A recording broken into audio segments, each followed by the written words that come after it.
Assalamualaikum warahmatullahi wabarakatuh. Kembali lagi dengan saya Danir Hadianto, mahasiswa Universitas Nusa Putra, Prodi Teknik Mesin, angkatan 2019. Di sini saya akan memberikan informasi yang saya ketahui tentang komponen utama sistem hidrolik, yaitu unit tenaga. Baik, definisi dari unit tenaga itu sendiri adalah unit yang berfungsi sebagai sumber tenaga dengan media liquid ataupun minyak hidrolik sebagai sumber tenaganya. Selanjutnya, pada sistem ini unit tenaga itu sendiri terdiri atas yang pertama ada oli atau fluida sebagai sumber tenaga. Yang kedua ada penggerak mula yang dapat berupa motor listrik ataupun motor bakar. Selanjutnya ada filter yang berfungsi sebagai saringan dari oli hidrolik. Selanjutnya ada tangki hidrolik yang berfungsi sebagai wadah ataupun penampung cairan hidrolik. Yang kelima ada pompa hidrolik, putaran dari poros penggerak mula yang memutar pompa hidrolik sehingga pompa hidrolik dapat bekerja. Yang keenam ada pressure relief valve atau valve pengatur tekanan. Nah, sekarang saya akan menjelaskan lebih rinci lagi mengenai komponen-komponen apa saja yang terdapat pada unit tenaga ini. Yang pertama itu ada fluida atau oli.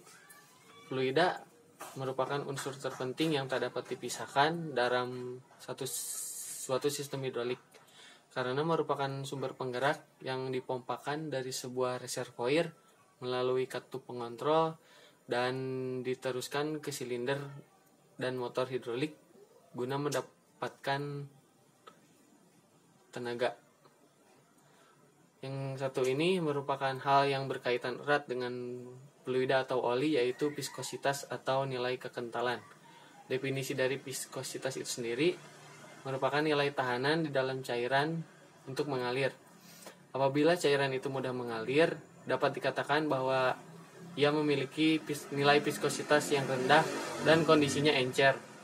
Jadi semakin kental kondisi cairan, dikatakan viskositasnya semakin tinggi. Selanjutnya ada motor listrik. Motor atau AC adalah sebuah motor listrik yang digerakkan oleh alternating current atau arus bolak-balik. Umumnya AC ini terdiri dari dua komponen, yaitu stator dan juga rotor. Selanjutnya ada tangki oli hidrolik atau reservoir. Reservoir juga sering disebut sebagai ruang penyimpanan fluida atau oli, yaitu tangki. Agar fluida tetap bersih, dijaga kebersihannya menggunakan saringan kasar atau strainer, kemudian saringan halus atau filter, ataupun pemisah magnetik sesuai dengan kondisi yang diinginkan. Selanjutnya ada filter oli hidrolik atau reservoir.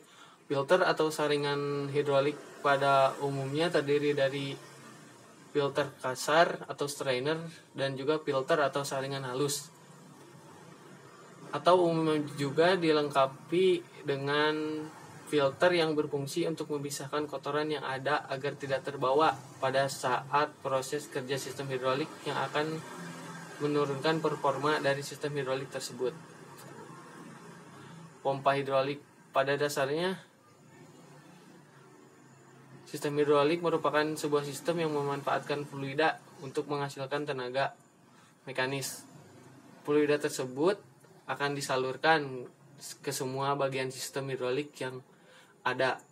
Pada akhirnya akan digunakan untuk menghasilkan kerja dari sistem hidrolik tersebut.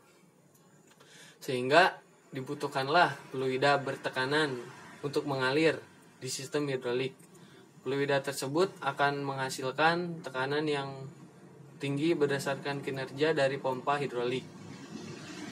Pompa hidrolik ini sendiri berfungsi untuk menimbulkan atau membangkitkan tekanan dan aliran fluida serta memberikan gaya dengan jumlah yang sesuai kebutuhan. Pada dasarnya, sebuah pompa hidrolik ini akan menghasilkan dua kegunaan atau fungsi saat bekerja. Akan tetapi di sini ditulisnya sesuai dengan materi itu ada 3. Yang pertama, kevakuman. Pompa hidrolik khususnya saluran inlet akan menciptakan kevakuman agar tekanan atmosfer mampu mendorong fluida untuk masuk ke dalam pompa hidrolik. Yang kedua ada flow. Gerakan pada pompa hidrolik akan menghisap fluida ke dalam chamber atau ruang tekan pompa, membawa melalui pompa dan menekan serta mendorong fluida ke dalam sistem hidrolik. Dan yang ketiga itu ada tekanan. Sistem pergerakan pompa akan merubah fluida berkecepatan menjadi fluida bertekanan. Selanjutnya yang akan dibahas itu adalah pompa roda gigi. Pompa hidrolik tipe roda gigi ini paling banyak digunakan ya dalam sistem hidrolik karena tenaga yang dihasilkan dari putaran sepasang roda gigi yang berputar, yang kemudian terjadi daya hisap, kemudian cairan atau oli itu ditangkap di antara celah roda gigi dan juga rumah pompa, lalu diteruskan ke saluran atau outlet, ke saluran tekan atau outlet. Selanjutnya cairan atau oli ini akan disalurkan ke atas dengan tekanan yang lebih tinggi lagi untuk disalurkan ke sistem hidrolik. Nah, kemudian ada relief valve. Fungsi dari pressure relief valve atau katup pengatur tekanan ini adalah untuk mengatur tekanan pada sistem hidrolik. Kenapa tekanan pada sistem hidrolik ini harus diatur? Diaturnya tekanan pada sistem hidrolik ini agar tekanan kerja yang terdapat pada sistem hidrolik sesuai dengan yang dibutuhkan, serta agar tekanan kerja pada sistem hidrolik tetap pada titik aman, jadi tidak berlebihan. Jadi pressure relief valve ini selain sebagai katup pengatur tekanan, bisa juga disebut sebagai katup pengaman atau safety valve. Relief valve ini berfungsi untuk mengatur atau membatasi tekanan kerja maksimum pada sistem pengamanan. Jadi jika terjadi tekanan yang berlebih dari pompa hidrolik, maka katup outlet akan terbuka dan tekanan fluida yang berlebih tersebut akan dibuang atau dikembalikan lagi menuju tangki atau bisa disebut juga reservoir, sehingga tekanan fluida yang mengalir menuju ke sistem tetap sesuai dengan batas keamanan. Dan yang terakhir ada pressure regulator valve. Katup ini berfungsi untuk mengurangi tekanan input atau tekanan kerja menjadi tekanan tertentu. Katup jenis ini juga biasanya digunakan dalam satu rangkaian sistem hidrolik. Terdapat perbedaan kebutuhan tekanan bagi setiap aktuatornya.